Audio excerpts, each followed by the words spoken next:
Welcome to When Not Yet Becomes Right Now, the podcast where we dive deep into the moments of transformation, the times when not yet shifts into right now and everything changes. I'm your host, Jen Ginty, and this podcast is all about those pivotal moments in our life journeys. You know the ones, when the hesitation fades, when we take that first step, even if it feels like a leap. It's in these moments that growth and healing begins. Each episode will explore stories of resilience, moments of clarity, and the sparks that ignite real change. From personal experiences to expert insights, we'll uncover how people navigate the complex journey we call life and come out stronger on the other side. Whether you're searching for that spark in your own life or just curious about how change unfolds for others, you're in the right place. We'll discuss the ups and downs, the breakthroughs and setbacks, and how to embrace the right now, even when it feels out of reach. Because sometimes the hardest part of the journey is realizing that the moment you've been waiting for has already arrived.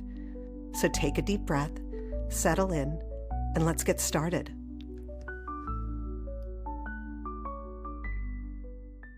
Welcome to When Not Yet Becomes Right Now. Hi, I'm your host, Jen, and I'm here with a phenomenal guest. His name is Dwayne Morton, and Dwayne is an inspirational speaker who works with athletes in mental performance and is a former international basketball player.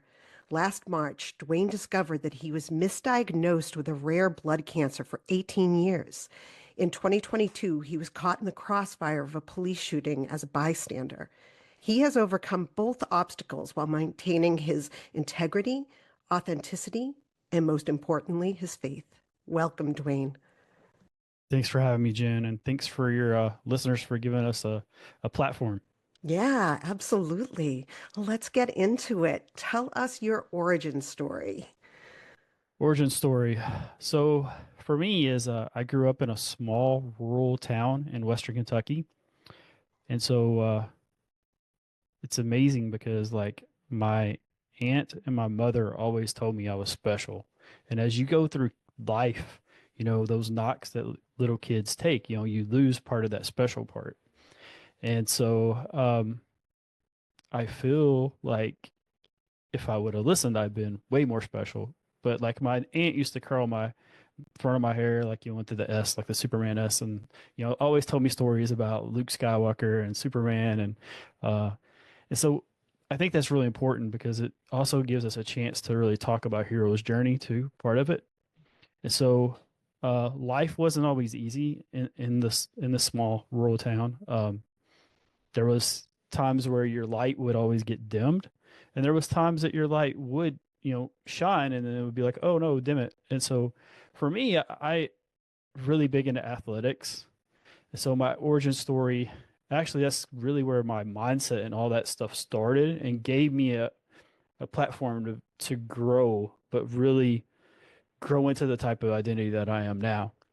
And so played basketball throughout all the way up to my junior year. I quit. My grandmother passed away, and so it's the first time I'd ever dealt with death. So I gave up the only thing I loved just because I wanted the time to grieve. So I don't openly really talk about that very often, but that was really the reason why. And so I actually went back out my senior year, and I had gotten better, but the coach cut me because he labeled me a quitter. And so from that moment on, I was like, I'm not quitting anything unless I truly desire it for myself. And so that part led me to how I got to overseas. And that's how, you know, I became a former international basketball player. So I would say that aspect would be like chapter 1/2. And then all that kind of just like got me up to now. So this blood disorder that you were diagnosed with, could you tell us a little bit about that? Sure. So what it is it's called polycythemia, which now not as big of a deal. It's actually something that people are. So when I was first diagnosed with it, there was like 200,000 people in the world that had it. So it was classified as a rare blood cancer.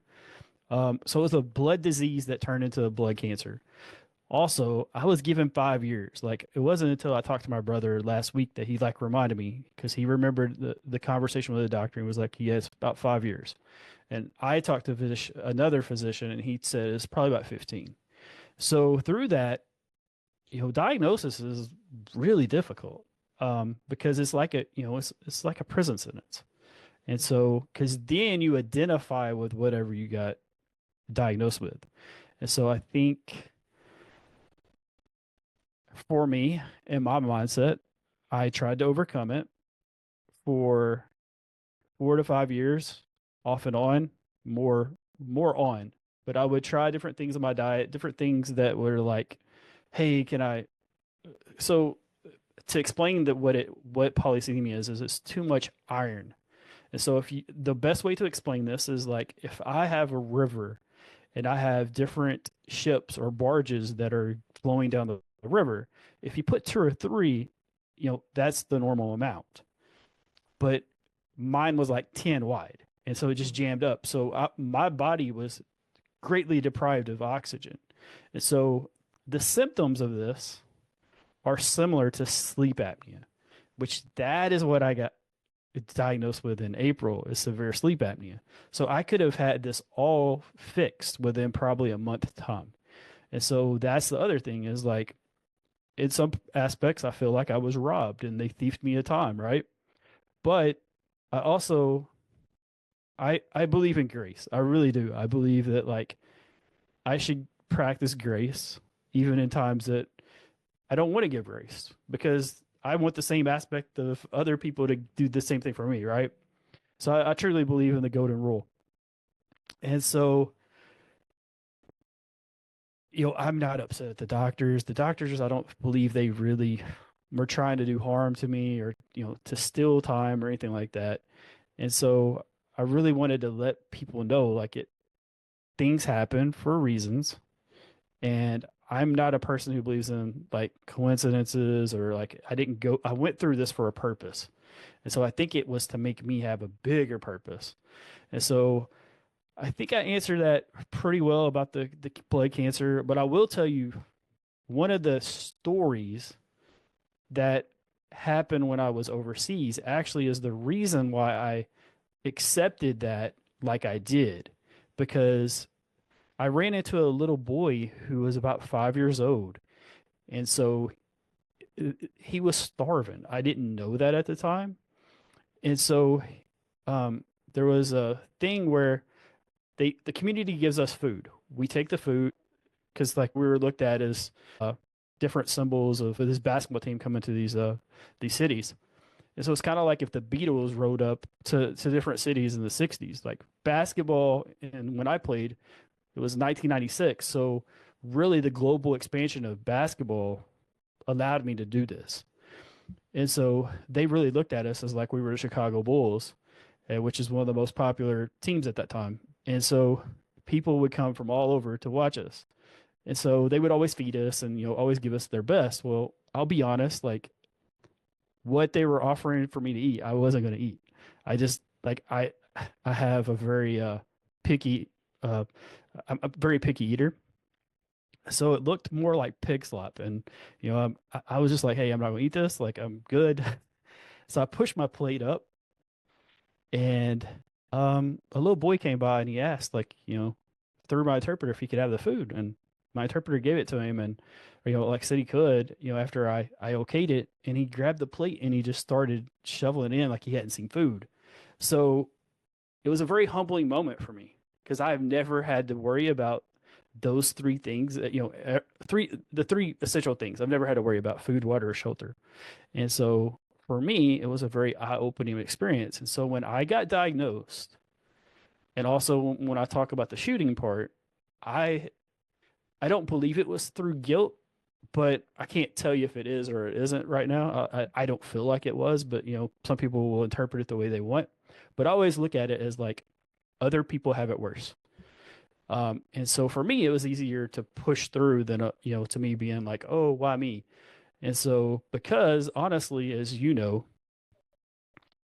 our nightmares are probably some other person's dream. And so um that diagnosis, like there's parts of the diagnosis where I went through different phases. There was phases where I was trying to overcome. There was phases where I was trying to be content. There was phases where I was trying to learn entrepreneurship. I was trying to learn how to communicate. There was parts where I was completely like rediscovering myself. So that's kind of the beautiful part of it, is that I had a clean slate, which, right now, as I'm talking to you, I have I feel like I have a clean slate too after I found out I was healthy. So it's like I'm going back to these different points of time. Yeah, I can see that. One of the things I practice DBT, dialectical behavioral therapy, and one of the distress tolerance coping skills is it has a bunch of different things in it, but one of it is comparisons, Yeah. where you can compare yourself to maybe another time in your life, or you can compare yourself to something else that's maybe a person that's going through something. And sometimes that can be really helpful for people. I myself have not really found that helpful in my own space because of mine's a little different. It's trauma, it's childhood Right. trauma and it's that kind of thing. But it is something that can help many people to understand where they truly are at. My son, when he was 4, he was diagnosed with Asperger's, which is a form of autism. They no longer call it Asperger's. It's just part of under the umbrella of autism. And, I really, I was so upset, and I, blamed myself for this. I'm like, why did I give my son autism? And, I did throughout the time start to do the same thing with the comparisons, like, well, he's healthy. He's getting what he needs. We are lucky enough to be in a state that is going to help him through, a Medicare program, that kind of thing. So, yeah, comparisons can be a lot healthier for people to be able to look at their own lives and see a positive way forward. Right. So, and then there's like, I want to share because I really haven't shared very much about just the cons of everything. I've been pretty much positive, but I feel like I was talking to my brother. He was like, "Hey, you kind of need to speak a little bit about the cons too." So just to kind of give you an idea, is right after I got diagnosed, I went to go see um, my grandmother. And so I was over there and she told me, she was like, "You don't look," she told everybody, she's like, "He doesn't look sick, he looks healthy." So I was always having that for the first few years because I look athletic. I just was out of shape, but I couldn't keep um when I like or found out that something was wrong, I couldn't get up 3 flights of stairs. And so what's crazy is the day before I ran 2 miles. So I knew something was wrong. Hey, I can't get up 3 flights of stairs. So it wasn't just me being out of shape. So I had to gradually like lose myself. Like, because, with me wanting to be athletics, I always want to take care of my body and things like that. And also I was going through some stuff that whole year. That whole year was heartbreaking. Um, and so I met someone who uh manipulated the situation. And so I was dealing with a lot, and then it was like, oh yeah, here you go. By the way, look, we're going to take everything away from you. And so that's kind of how I felt. And um, the main thing was I always moved though. That's what I was explaining, just to create some type of movement because I knew that that was essential. Like I always was like, okay, maybe if I did this, okay, and then I would try it, and I would be like, and I don't believe in failure. I believe in lessons. And so there was all these different lessons. And here's the thing. None of that would have cured me because we weren't going after the root cause. Okay. That can be so hard, knowing or thinking for so long that this was some sort of, disease or disorder that was going to keep you down. And then getting 18 years later into it and finding out, well, that's not what I had at all, is a mind blow. I can only imagine how disruptive that had to have been for you. Yeah, so it was disruptive, but also the shooting played a part. Okay. So the shooting happened, I was dealing with PTSD and survivor's guilt. And so Mhm. it was like on all the time. It was like, oh, and I was like, hey, can we just like, because usually I would I would go to bed and would be like, hey, it'd be really cool if I could just lose this, like I'd be praying to God, hey, please take this away. Like I would love to just see what I could do healthy. And after the shooting, it ended up being like, hey, I appreciate this miracle that you give me, and like I'll go more into detail of the shooting, but Mhm. like then when I wasn't thinking about the blood cancer or the having to deal with it, that's when we found out I was misdiagnosed. So it's kind of like out of sight, out of mind. And so it's and everything was very divine timing too. So that's the other part. Is like everything was like right when things needed to change, but like they needed to change for my purpose. Other thing I'll tell you, Jen, is like I don't believe things happen to me anymore. For a while, I was playing in that victim mindset. I don't do that anymore. But I look at all these things that these two traumas have brought to me, being able to have the platform I'm able to have, being able to have these relationships that able to have. So I think that's really important is that like looking back, I can say, okay, I can appreciate it and acknowledge it for what it is. It sucked, but like it brought me to a higher level of myself. Yeah. I think when we go through very specific, what many people would consider very negative circumstances and experiences, it helps to be able to look on it and say, what can I learn from this? And that's really hard to do when you're in the middle of it. But when you can learn to ask that question, I think it's really important for us to be able to understand our circumstances that way. So you have this blood disorder, and then over 2 years ago, you get into as a bystander into a shootout with Yeah, police. so it wasn't me in a shootout. I Right. was driving by. I was a bystander, but I was driving by. So think about being in this truck, just to kind of like, if people are able to close their eyes, like I'm a big person of visualization, so I visualize it 100,000 times because it still blows my mind of what happened.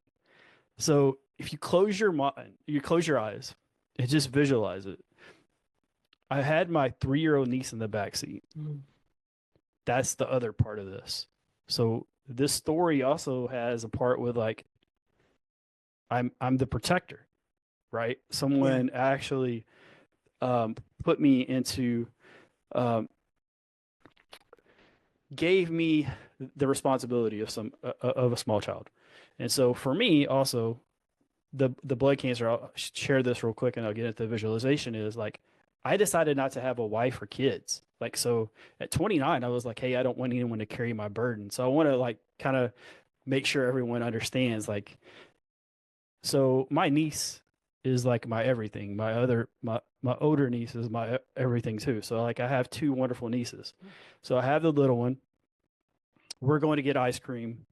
I have to go to the bank. We go to the bank first, and I made that decision. So I just want to let you know, like I take ownership. I made the decision to put us in this situation. So if you close your eyes, and so I take a right hand turn outside of the bank, out of the drive, and it's probably not very far. You have the courthouse, and then you have the police department. And so for me, I'm driving about 45 mile an hour. And so I'm not pushing it. That's the thing is like I'm not pushing it. So I had another vehicle that was in front of me. It was a big utility vehicle. And so what happened was like, and normally in that place, I'm driving on the other side of the road, the other side of the lane. Like I'm driving not on the far left lane, I'm driving on the right lane. And I passed the car and I could have got over and I didn't. And so I'm really letting you guys really understand the situation. But I'm also like, this is definitely the first time I've went into this detail. And so what I saw was three men at the front of the sheriff office. So what it was two police officers and a criminal. Now, again, I don't know this at the time. This is all, as I find out. So what happened as I'm driving by a criminal, there was the police did not search him. Okay. He had a hidden gun in his waistband. And he had a knife that was attached to a rope around his neck. So somewhere someone messed up. And so as I'm driving by, the criminal takes the hidden gun out of his waistband, shoots the police officer point blank. Another police officer and him trade off shots as I'm driving through, and a bullet hits the truck. Doesn't go through the truck. It actually hits the C-pillar. And so the C-pillar is where the hood and the bed like meet. So it's like where the hood and the bed, there's that piece of metal. Mm-hmm. So it's not like really thick. It's kind of rounded. And so if that bullet goes to the left, it misses the C-pillar, it takes me out. Okay. If it goes an eighth of an inch to the right, it takes out my little niece. Oh, no.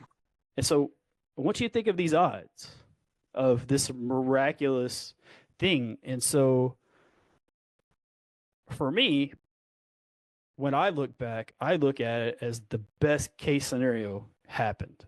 Okay. And so I look at it a little differently once I've took away the PTSD and the survivor guilt part out. But I was dealing with a lot. I was dealing with, hey, I failed being the protector of my little niece, who's like one of my favorite people in the world. And so when I got out of the truck, I didn't know where the bullet hit. So I was looking down. Like, oh, it hit like the truck bed, stuff like that. It wasn't until I started walking back towards the truck door, I look up and I'm like, oh, that's a lot different. And so me being as familiar with like sports and controlling my breathing, I just told myself, stay calm, control your breathing, not freak out. And so, but that is how, and then we found out all this other stuff that happened. And, I found out about the hidden gun and all these things. And so these things happened, I didn't get all the news all at once. Like the investigation happened like a year later and it came out on the news. And so as I'm dealing with my trauma, another piece of the puzzle comes out. So I was never able to really get over it on my own. Yeah. So you were struck by the bullet. It wasn't hit by me. It was the truck. Yes. Okay. And your niece was okay. Yes. Great. Oh, that's wonderful. I mean, we both would not have been here either. Like if that C-pillar is not there, we both would not have been here. Oh, that's awful. I'm so sorry that you went through that. Yeah, that's definitely a PTSD moment. I can understand, holding on to something like that. And as you said, you did not receive information right away. It came in drips and drabs is what it sounds like. Yes, it kept on coming in drips and drabs. And so the other part of it is the situation was not the best. Like if I could have, the other thing is like, I've been diagnosed with rare blood cancer. So I haven't been able to have a stable job, stable income. I've had, I have credit issues. I had all this financial issues. So it wasn't like I could just go call a lawyer and be like, hey, like I need help. So I reached out to the people that I felt like were going to be able to help me. And unfortunately they had conflicts of interest. And so that was the other part. So I always was like, hey, I don't have to worry about having a lawyer. I know all kinds of lawyers. I know all kinds of attorneys. And so I think that's important to know is that when we think that things won't happen to us, like we're still rolling the dice. And so for me, it was like, if I would have had a stable income, I would have had those things. That's what I was going to say. Like I would have had certain people on retainers and things like that. And so that's the other part of the moral of the story is, if you can afford it, like those certain things like insurance and things you really need to have. So I really I really think that's important to know is that um, I know that's one of the biggest things for me is like I wish I would have been in a financial place where if something like that happened, I would have been able to be taken care of. The the other aspect of this is I went into talk therapy and I had done talk therapy before. It honestly made it worse. Like I loved the counselor that I saw. The therapist was amazing. The problem was the driving there, driving back. I had always had to bring it back up and always think about it. And so I feel like we deal with trauma in different ways. And it's really more about the person that's going through the trauma, how their needs need to be met. And so for me, I May or June, I met a guy who's a master hypnotist. So this was the first time I ever heard about hypnosis. Now I've heard about it, but I didn't really know it and know someone who could do it. And so he helped me tremendously. He took away the trauma from the misdiagnosis, and he took away the trauma of the shooting. And so what you're seeing is you're seeing this being able to be on the side of me able to be talked about it, but it's because of like I was able to take someone took my file cabinet and dumped it on the floor and just picked up the files and put it back in the folder. Like so they were all jumbled up. And so what happened was he just allowed me to organize. He guided me. He guided me to reorganize and then put them in. And so that's kind of what I did. And so this is how I'm able to talk to you and talk about mental health. I think that's very important is there's Yeah. different modalities. Yeah, There is, absolutely. Everyone has a different way of working through their trauma, and one way is the correct way. And also, as you said, there's so many modalities, especially nowadays. If you asked me 20, 25 years ago about what would help me best work through my trauma, I really wouldn't be able to tell you. And I tell this story to people a lot. Never turn down the opportunity to try something when it comes to working through trauma. When I was introduced to my current therapist, she was much younger than me. And I was like, oh, she's too young to understand what I'm going through. But she's also someone who was able to, when she was going through her training, to learn different modalities that, therapists my age may not have really known much about. So there are so many different ways to work through trauma, and no one way is going to be the right way. It's just like diets, ways of eating. Then one way is not the right way for everyone. correct. So the other thing is like, so my hypnotist really helped me out, but I still had to like figure out what Dwayne wanted. So that's the thing is like like I said, I had this clean slate. And so there's this period of time where I'm 99.9% sure that I'm misdiagnosed, but I really haven't seen the work of the blood work to be able to say, okay, I'm 100%. So I got that in September and it was just such a glorious day. It was amazing. Like I cannot tell you guys like how excited it was. How did Once I that got, happen? yeah, so Did they just say, you know what, we don't think you have it, and then start doing testing? So how it happened was it's definitely a funny and a ironic way. So in March when I found out, my oncologist actually moved to Chicago. And so we got a new guy. And so I went in there for a blood treatment and I was actually really needing one, I thought in my head. And they were like, "Hey, let's he can't see you today, but like you're going to have to wait a week cuz he has to see you to for you to have your treatment." And I was like, I was pissed off. I mean, I was not happy. And so for a week, I thought, hey, this guy is making me have to worry about having a stroke or a heart attack because that was the things that I had to worry about when I let the blood get too thick. And the very first time I saw this guy, I came in and he was like, this is going to be really hard for me and really hard for you. And I was like, hard for you. And I was like, because I was ready to tear him up. I mean, I was ready to just be like, give him a piece of my mind. That's what I was thinking the whole day. And he's like, I don't feel like you have this. He's like, I feel like you have. He's like, I'm looking at your test. And he told me, he said, when you did the bone marrow test and like, I forgot what year it was, like 7, 8 years ago, he's like, what kind of results did you get? And I was like, I had a really low chance of cancer. He was like, okay. He's like, they put you in a box and they never let you out. He's like, if I had seen you in that box, I would have let you out. He's like, you don't have this. And so he pretty much, I was released in March, but I still had that doubt because we have these self doubts anyway. And so I was just like, okay, maybe I trust him, but I don't. And the other part of this about the whole misdiagnosis is like, this actually kind of sparked my spiritual journey into difference of just, and what I'll say that is like my first confirmation of being misdiagnosed happened in April. I was in a Zoom group meeting with a friend of mine who just met me and invited me to like, so no one really knew me.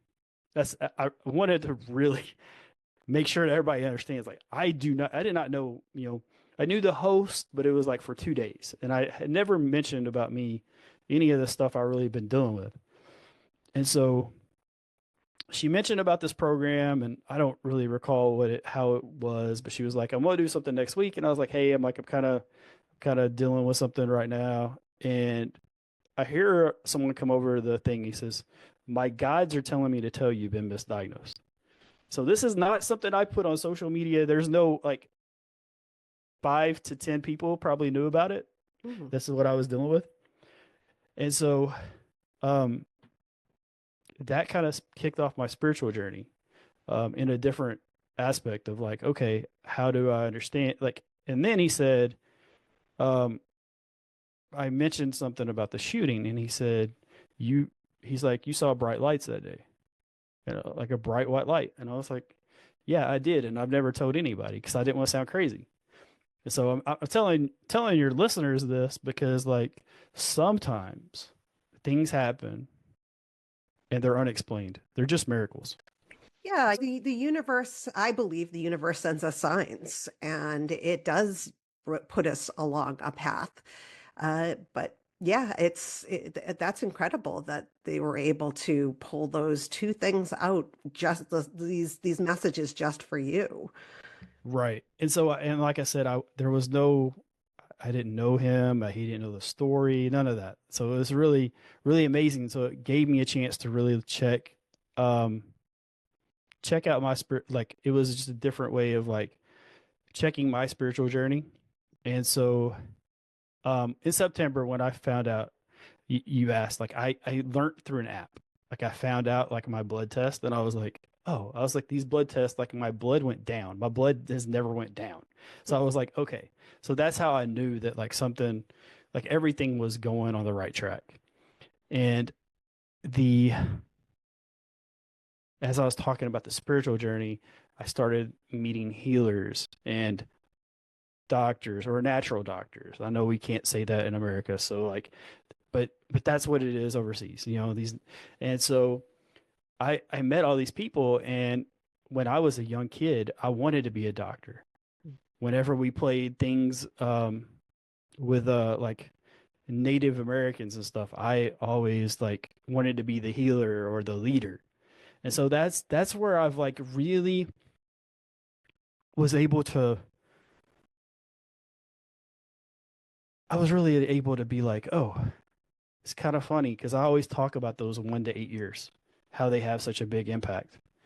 And so my inner child is jumping up and down, waving its hands, just being like, I told you, like, we want to be a doctor, And so, and that's also something to help my mental health is, I met Victoria Rader. And so she is one of the biggest, greatest helps for me. So she's a quantum healer. Okay. And she's exceptional. She's like world renowned. That's the other. What is a quantum healer? So a quantum healer is where you use your mind. And so I don't know how it works. Like I cannot explain it but what it does is it allows you to take care of whatever your issue is. And so just to kind of give you an idea, a couple weeks ago, I've had severe left knee pain, nerve pain for because everything's energy. That's the other aspect. Like everything's energy. And so it's a way of like using your energy to and like I said, I don't know exactly how. I don't even care how it happens. I just worry about allowing it to happen. And I think that's really important. And so, but like I've had this nerve pain for a long time and actually since the surgery. And so, she was like, I feel like someone here needs to have their left knee pain, like, taken away. And so 5 minutes later, my knee pain's gone.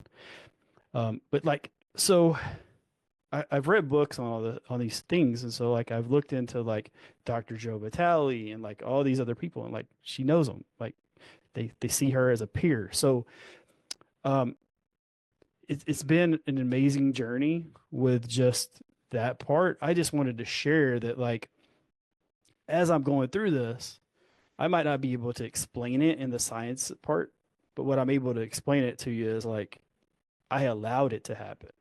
I think that's the most important part is like if you're open to things, things happen a lot quicker. You know, it's the whole manifestation law of attraction stuff. Yeah. So what are you doing now? So I have my own signature program that is fixing the launch called Show Up to Win. And so it's about mindset. I have always been a big mindset believer. I've always had a pretty strong mindset. And so it's what it's going to do is to teach people how to overcome adversity in unlikely and untimely circumstances. And so, my target audience would be athletes or ex-athletes that are going through diagnosis and things like that. And so that is one of the things that like I was like I feel like I can really help people. I believe I can help people. I know this is why I went through all these things. The other thing is, I was talking about finances earlier, and so I believe in really helping people. I don't believe in handouts. I think handouts are more for the giver than the receiver, if that makes sense. Mm-hmm. Kind of makes people just feel good. And so what I like is called hand ups. So it's when you see someone on the ground and you pick them up. And so this is my vision. My vision is to find people who are struggling with trauma and take away the stressors. So if they have, like let's say someone has a car accident and they go into debt, I want to be able to have a nonprofit to help them get out of debt. So that helps them release their trauma a lot faster. But it also, so I've got that I'm working on, and also working on the medical part, because I think that's extremely important, is like to be able to give someone a clean slate as I think that would take away the trauma being like in their face every day, mm-hmm. getting the bill. And so I'm working with a couple of people on it right now. So I'm hoping to have it out in March, April. Oh, and so great. It's just like what we're going to do is we're going to take the viral video, social media stuff. And so these people donate money all the time. So might as well use it for the right kind of means to get people out of, debt who really need to be out of debt, and not just, give money to people who are just like, buying nice cars or something. It's kind of so, and that's the thing is like, I'm so purpose driven that like, I do have an ego, like everybody has an ego, but I set it aside. I just want to acknowledge it, hug it, and that's it. Like it's there. Yeah. But like, I really want to do it for the community. And so, you asked like those two programs, like Show Up to Win is a community that I'm building because when I was younger, I was looking for it. So that's the reason I'm building it, but it's also to keep me consistent. Mm-hmm. So I think that's important, is to build the community to keep me consistent, which keeps them consistent. And so that's the reason why I built that. And so you can go right now to showuptowin.info, INFO, and you can go ahead and put your information in, and it'll actually notify you when the showuptowin.com goes live. Oh, that's excellent. Great. And I will put that in the show notes.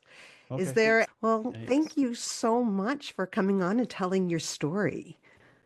Oh, you're welcome. Thanks so much for having me and giving me a chance to talk to your listeners and give me another platform. I'm so grateful for this time. Well, thank you.